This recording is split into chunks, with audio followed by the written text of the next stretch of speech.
Exams are around the corner and the pressure is on to do well. This can lead to stress. Here with me is Tara Thomas. She's a guidance counselor at CNA and she's here to discuss how students can relieve stress.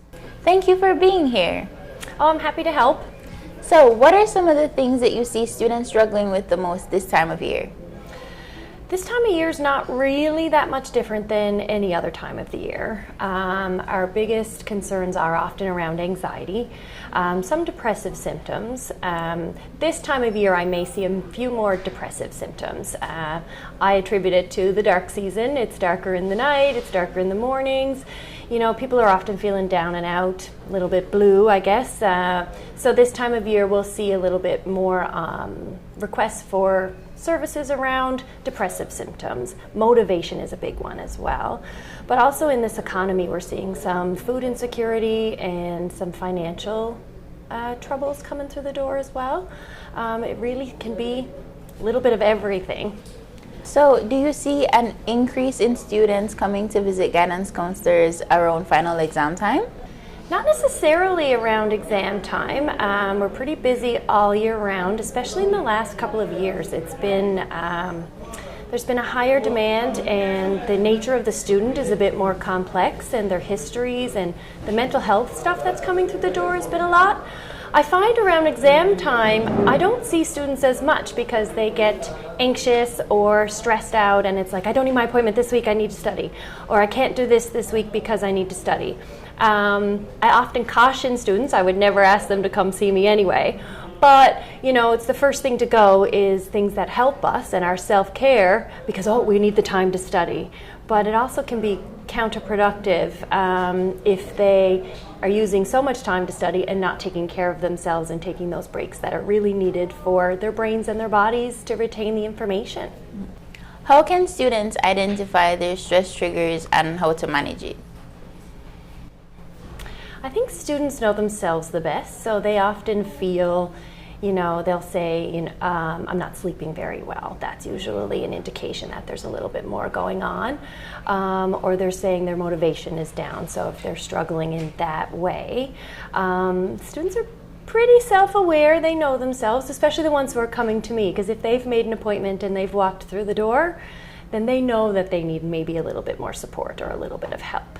Earlier this week, we spoke to students about their stress levels and how they manage their stress. Around finals, I actually go for walks around the past near my house a lot, and I listen to music as well when I'm doing that. I usually do physical activity, whether it be going to the gym or like martial arts, stuff like that. It helps get out of my different emotions and whatnot, and helps me actually focus on my study. But after the finals, I'm like, what are my grades going to be like? And then that's when I get stressed out. And what I typically do at that time is I just play games to get my mind off it and de-stress. What do you think of those coping strategies? I love when students tell me that they're physically active.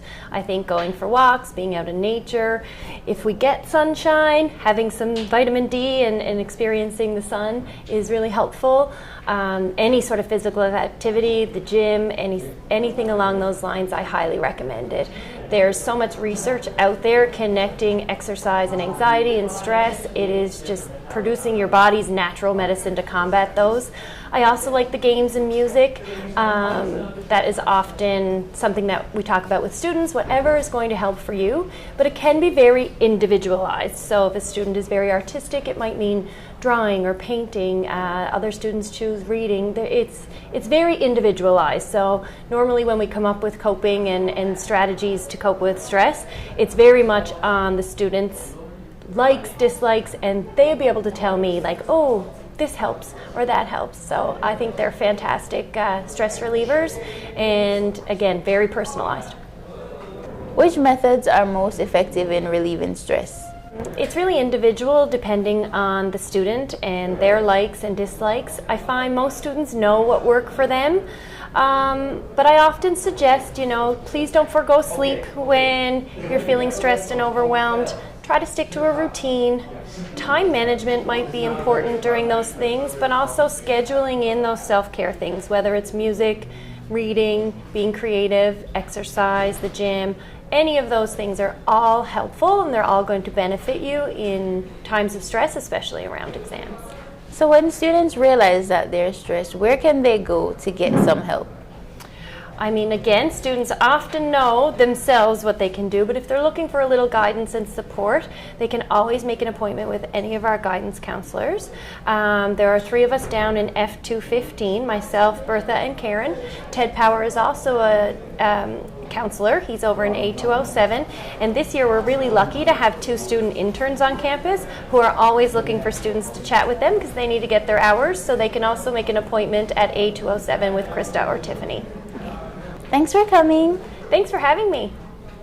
Keep coming back to kickercna.ca for more news and feature stories.